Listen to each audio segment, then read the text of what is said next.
Hola, buenos días. Mi nombre es Víctor Gabriel Palacio Ruiz. El día de hoy les vamos a hablar del testamento en el derecho romano. Estoy con mi compañera Lorena Sofía Plaza Brito, así es como efectivamente lo dijo mi compañero.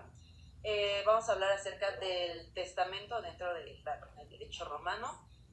Pues por lo que hemos visto dentro de nuestras clases, este tema dentro del derecho romano ha influido pues directamente en varios sistemas jurídicos actuales, como lo podría ser, por ejemplo, pues la sucesión testamentaria.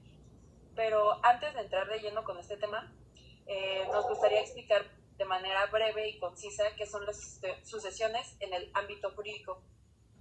Pues hay que entender primeramente que la sucesión significa que una persona, tú, vamos a poner tú o yo, ocupa un lugar de otra en cuanto a sus bienes, derechos y obligaciones, ¿no? Por ejemplo, de hecho, ¿sabías que a partir de los 16 años podemos hacer nuestro testamento? Eso es un punto muy importante. Sí, de hecho también otro punto que me gustaría tocar sería que hay dos tipos de sucesiones. La primera es inter vivos, que es cuando bienes se transmiten o se enajenan entre seres vivientes. Por ejemplo, se puede hacer mediante como lo vimos en la clase de Derecho Civil, un contrato ¿cuál era el nombre? Contrato de traslación. De dominio, un contrato de traslación de dominio. Sí. Y pues la otra sería la sucesión mortis causa, que comienza cuando una persona se muere, como podemos entender por el nombre, y pues ya de ahí se genera la transmisión de bienes, ya sea por un contrato o por un legado, donde ya viene la herencia. Sí. Pues básicamente es un tema ampliamente interesante, ya que no solamente es acerca de la cuestión de qué es el testamento, ya pues tiene sus elementos, características. Abordaremos dentro de este corto video ciertas características que pueden tener con los testamentos actuales, etcétera. Ya que, pues bueno, ahora expliquemos qué es un testamento dentro de la sucesión mortis causa, que lo acaba de explicar mi compañero de manera breve, pero pues explicaremos un poco más o menos cómo son las características principales. La primera podría ser que solo rige sobre los bienes del cuyus, es decir, que únicamente se heredan los bienes, derechos y obligaciones pecuniarias. ¿Qué quiere decir pecuniarias? Esto es un tema por aquí, lo aprendimos. Pero básicamente son estos bienes que pueden ser valorados en dinero. Y a todo esto se le llama la masa hereditaria o acervo hereditario. Y pues bueno, las obligaciones pecuniarias, como lo abordé anteriormente, son las que se pueden traducir en dinero. Es decir, por ejemplo, cuando una persona debe pagar una cierta cantidad de dinero por alguna razón jurídica, ya sea por préstamo, crédito, o hasta una renta, pues bueno, así se entiende. Vamos a imaginar que, por ejemplo, yo fallezco y yo tenía un préstamo en un banco de nombre que sea por 50,000 pesos. Esta deuda es mi obligación pecuniaria como pues, persona física, y pues es un compromiso que yo tengo que pagar o que se puede cuantificar más bien en dinero. Y pues supongamos el supuesto de que fallezco, al morir esta deuda no desaparece, sino que al contrario se debe pagar, pero no con el dinero que yo pueda poseer ya que pues, fallecí, ¿no? Sino con lo que haya en la masa hereditaria. Por eso se dice que se genera a beneficio de inventario, ya que el heredero solo responde con lo que hay dentro de esta masa hereditaria, de todo lo que constituye, no con su propio dinero. La persona que recibe el testamento no puede agarrar su dinero por ejemplo, yo dejo mi testamento a este Víctor y le heredo pues mis bienes junto con las obligaciones, ¿no? Él no puede agarrar dinero de su mismo patrimonio para pagar una deuda. Al contrario, se debe de tomar los bienes dentro de esa masa hereditaria para subsanar esa deuda, que quede libre. Y pues bueno, sí, totalmente. Y pues voy a abordar otras tres características de la sucesión mortis causa. Y pues como lo mencioné al inicio, cuando estaba acomodando el significado que decía la sucesión mortis causa, en efecto produce sus efectos solamente después de la muerte. y pues la herencia no puede entregarse en vida, porque los efectos de esta sucesión comienzan únicamente con la muerte de la persona, y pues así lo establecen, por ejemplo, el artículo 1288 del Código Civil de la Ciudad de México. De hecho, aquí lo tenemos. ¿Quieres que leamos una parte de él? Me parece muy bien. ¿Te parece? Para entrar un poco más en el contexto, aquí está el código. Y abordaremos el artículo 1288, ¿verdad? 88. 1288. Ya casi. Todavía no. 100. Ya casi yo. Artículo 1288. Dice que a la muerte del autor, la sucesión de los herederos adquieren derecho a la masa hereditaria como a un patrimonio común, mientras que no se hace la división. Esto lo puede decir de manera amplia. Y creo que, si no me equivoco, dice lo mismo el código, bueno, Sonora, el artículo 1363 del Código de Sonora. Prácticamente, por lo que recuerdo de las clases, es básicamente lo mismo. Y pues indica básicamente que los herederos adquieren derecho sobre la masa hereditaria, que hablamos anteriormente que es, como copropietarios mientras no se haga la división. O sea, mientras todavía no se diga tú qué parte te toca, sí. Eso se entiende en palabras más formales. Sí. Y pues bueno, la siguiente característica sería que constituye un juicio universal. Y esto quiere decir que básicamente la sucesión se realiza con la totalidad del patrimonio, no solamente con cierta parte, pero que el juicio sucesorio incluye todo el patrimonio del fallecido que nos estimamos. Okay. Pues es muy interesante, ¿no? Aprender. Yo digo que son puntos que tengamos que tener en cuenta, pues más que nada por informarnos. Nunca haría mal como tener eso muy en claro. Y pues bueno, también podemos hablar acerca de que el siguiente punto es de que la herencia es esencialmente gratuita, es decir, que los herederos o legatarios con los que se relacione este tema no tienen que pagar con su propio dinero, como abordamos anteriormente, las deudas del fallecido, ya que solo responden con los bienes heredados, así como decir que yo te heredo a ti, pero tengo una deuda, con tu dinero no. A tu dinero no lo metemos. Pues esto se conoce como el beneficio de invertir, ¿no?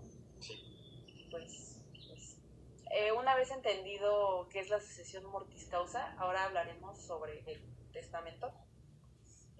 Hablando acerca de una definición jurídicamente exacta, podemos decir que el testamento es un acto jurídico unilateral. ¿Qué es un acto jurídico unilateral? Es aquella que para su formación se necesita únicamente una sola voluntad. También es personalismo. ¿Por qué personalismo? Porque solamente tú puedes llevarlo a cabo. Solamente tú puedes decir qué quieres, qué no quieres. Obviamente que no sean otro tipo de hechos. Por ejemplo, así de que, yo le quiero heredar a Víctor mi casa siempre y cuando Víctor vaya a la luna. Eso no se puede, porque pues no es legalmente incorrecto. También es revocable, libre y pues formal, porque se lleva ante un notario.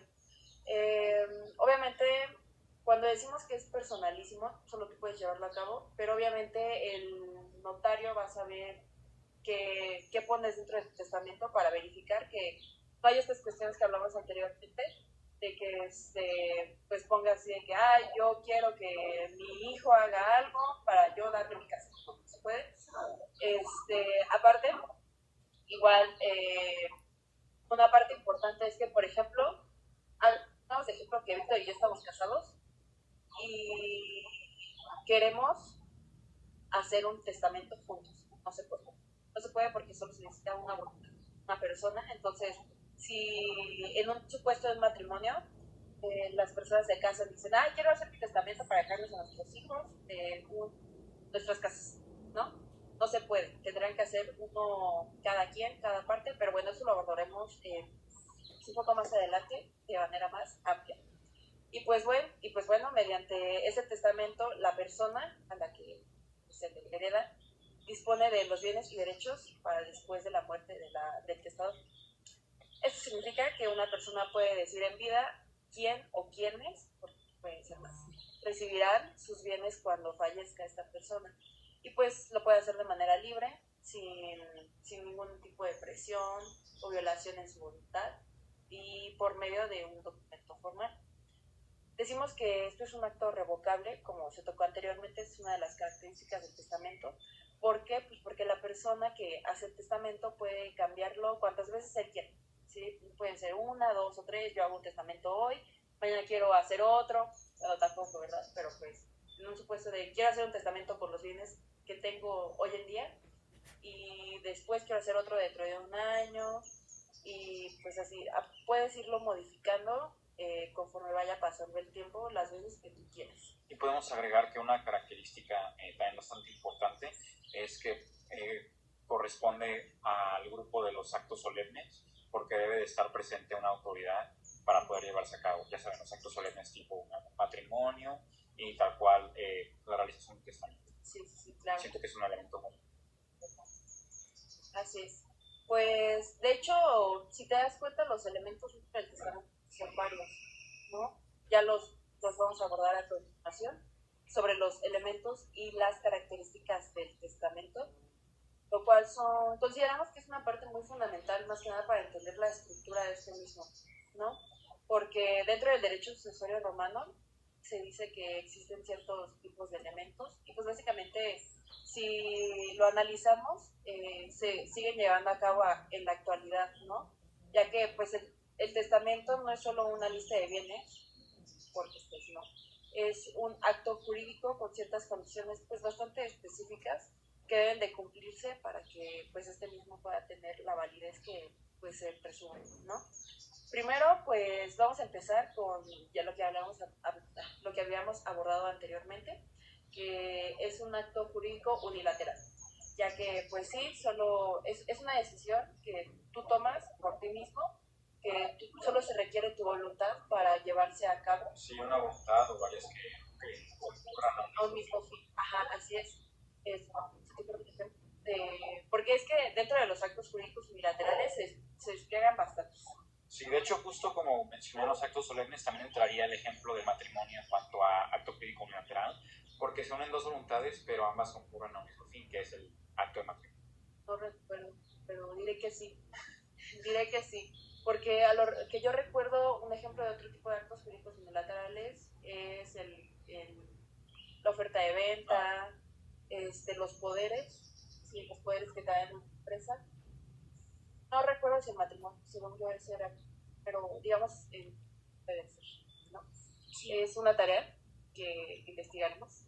Pero bueno, ya nos desviamos un poco de las características. Ah, sí. Es un acto jurídico unilateral, es personalismo, porque esto quiere decir que solamente el testador, yo, por ejemplo, puedo hacerlo, no puedo delegarlo ni siquiera a un familiar cercano. Por ejemplo, como abordamos anteriormente, 2 personas no pueden hacer un testamento, punto, porque pues es legalmente imposible, no se puede, la ley prevé este tipo de casos y dice así de que, hey, no se puede, solamente tienes que estar tú.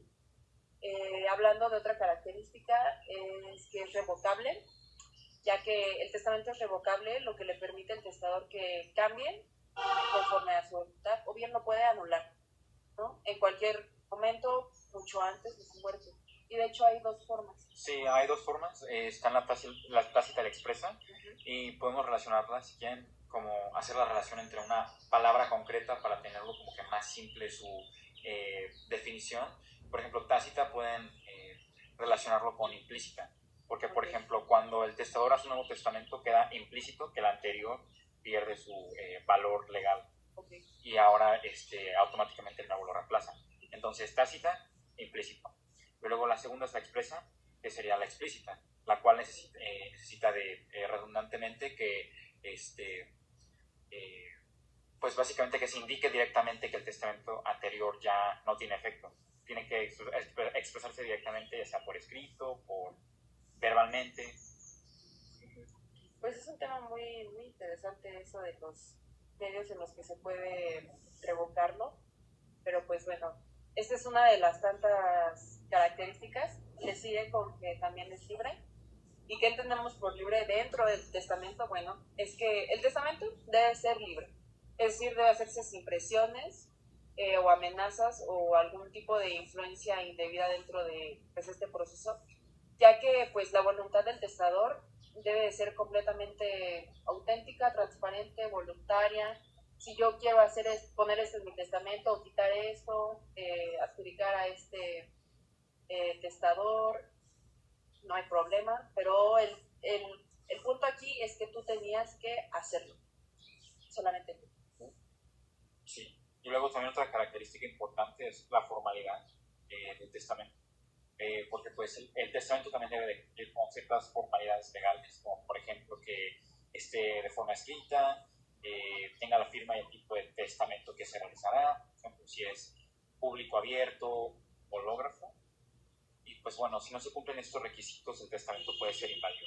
Pues sí, básicamente porque tendría validez y no tendría forma, más que nada, porque pues uno de los requisitos es que pues, contenga todas estas especificaciones para que se pueda celebrar. Sí, a falta de formalidad se abre una nulidad absoluta. Sí, sí. Bueno, seguimos con la siguiente característica, que es la 6, si no mal recuerdo, que es ser una persona física capaz. Esto quiere decir que solo puede hacer un testamento una persona capaz, jurídicamente hablando, lo que se dice como capacidad jurídica, y pues ya es de la capacidad jurídica, la aptitud para ser titular de derechos y obligaciones. Lo que significa también, dentro de la capacidad jurídica encontramos que tienes que ser, pues, tener más de, bueno, a partir de los 16 años